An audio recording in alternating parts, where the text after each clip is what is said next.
7, 6, 5, 4, 3, 2, 1, 0। देखिए, class 9th का जो मैथमेटिक्स है, जिसमें प्रश्नावली 6.2 का आज प्रश्न हल करेंगे। ठीक, तो प्रश्न को बनाने से पहले पढ़ लेते हैं कि क्या कहता है। प्रश्न को जो दिया है, कहता है आकृति में AB समांतर CD है, कोण APQ बराबर 50 डिग्री और कोण PRD बराबर 127 डिग्री है। ठीक, x और y का मान ज्ञात करना है।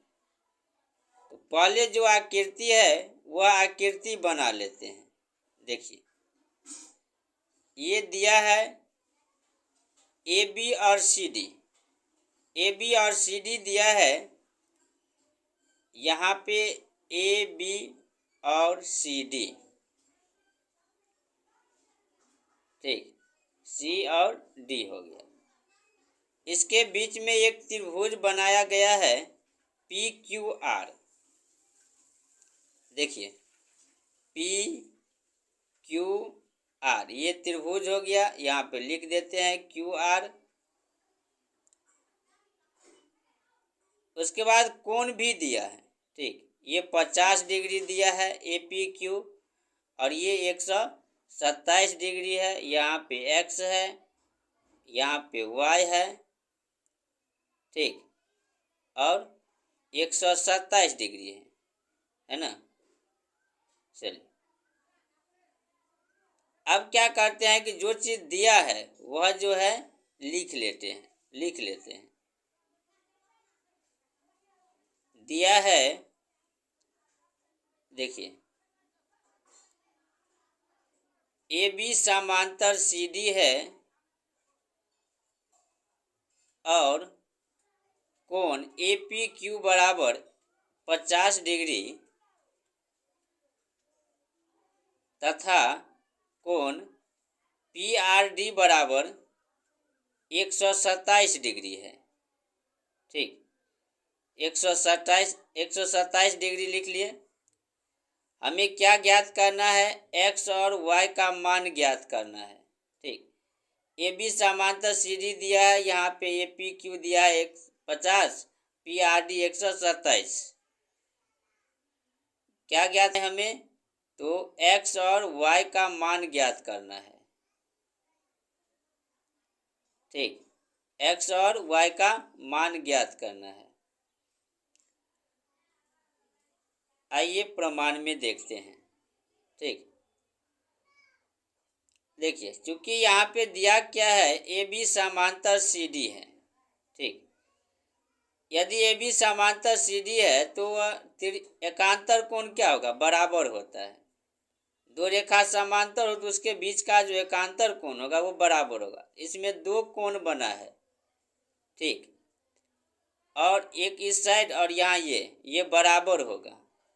APR और PRD ये दोनों बराबर होंगे। कोण APR बराबर कोण PRD। कैसे? तो एकांतर कोण से, एकांतर अंतः कोण से। ठीक, देखिए, एकांतर अंतः कोण से क्या हो गया? ये दोनों बराबर हो गया। लेकिन इसमें दो कोण है ना, तो दोनों कोण को अलग अलग लिखना होगा। कोण APQ प्लस कोण QPR बराबर PRD में तो अकेले है, कोण PRD। ठीक, अब देखिए, APQ कितना दिया है? 50 डिग्री दिया है ना। तो यहाँ पे लिखते हैं 50 प्लस QPR कितना है? x है, तो x लिखते हैं, नहीं y है, y लिखते हैं बराबर, और 127 है PRD तो 127 लिखें। y बराबर 127, इधर प्लस है तो माइनस, कितना हो गया?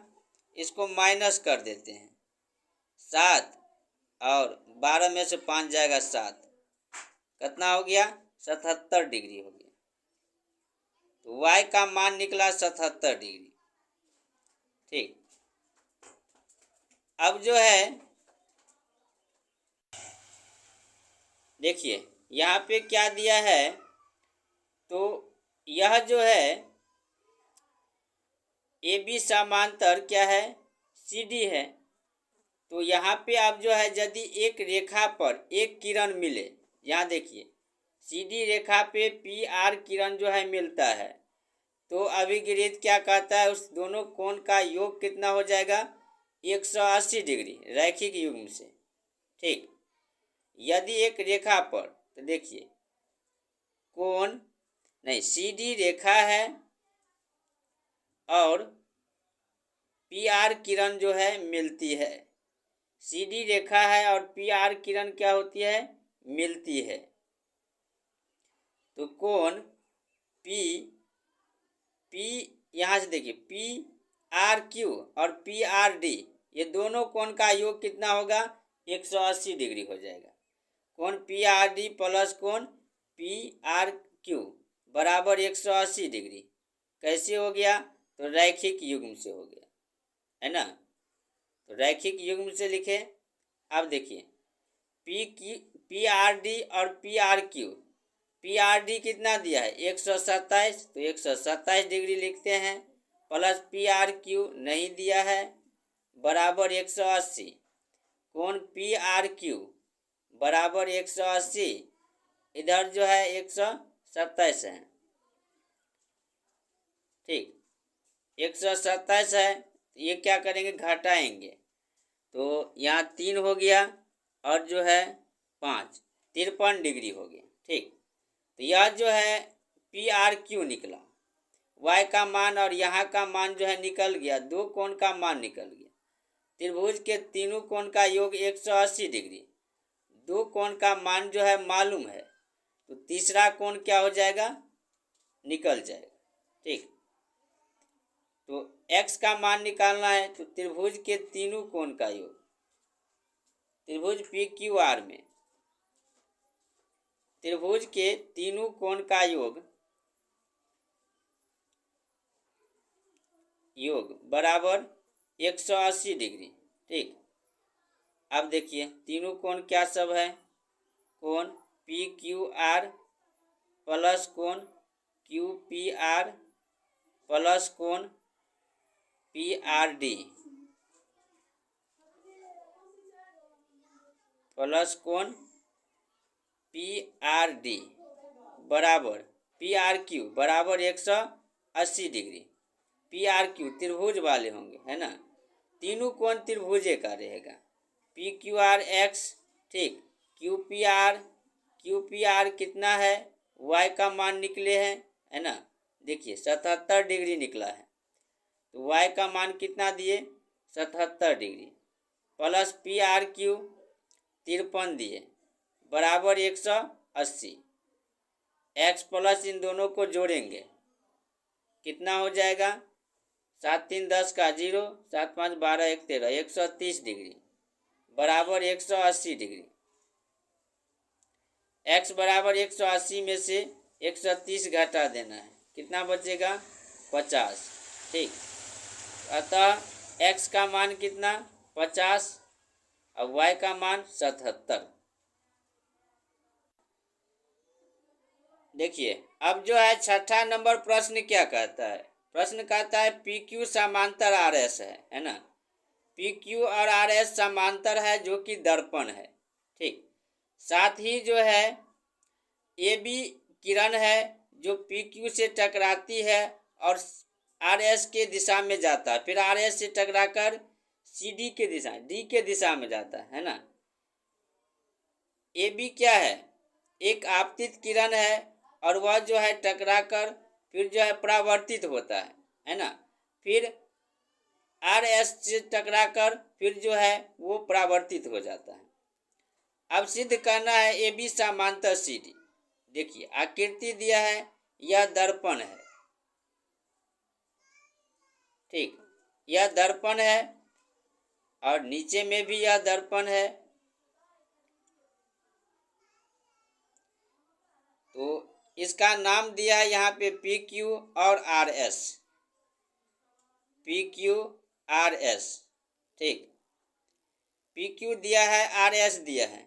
अब क्या कर, एक आपतित किरण है, देखिए यहाँ पे ए बी, यहाँ से टकरा कर फिर इधर आता है आर एस की दिशा में। ठीक, यहाँ पे सी, और फिर यहाँ से जो है परावर्तित हो जाता है डी के दिशा, यानी जिधर से आया था उधर ही के जो है दिशा में मुड़ जाता है। ठीक, तो यह आकृति दिया है ना। तो जो चीज़ दिया है वह क्या करेंगे, लिख लेंगे।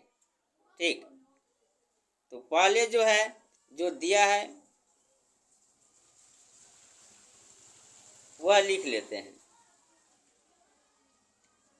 देखिए दिया है पी क्यू समांतर आर एस है। ठीक, पी क्यू समांतर आर एस है। और देखिए ए बी आपतित किरण है, आपतित किरण। ठीक, बी से टकराकर, बी बिंदु को क्या करता है, टकराता है और फिर सी से टकराता है और सी बिंदु से टकराकर डी बिंदु के, है ना, डी के दिशा में जाता है ना।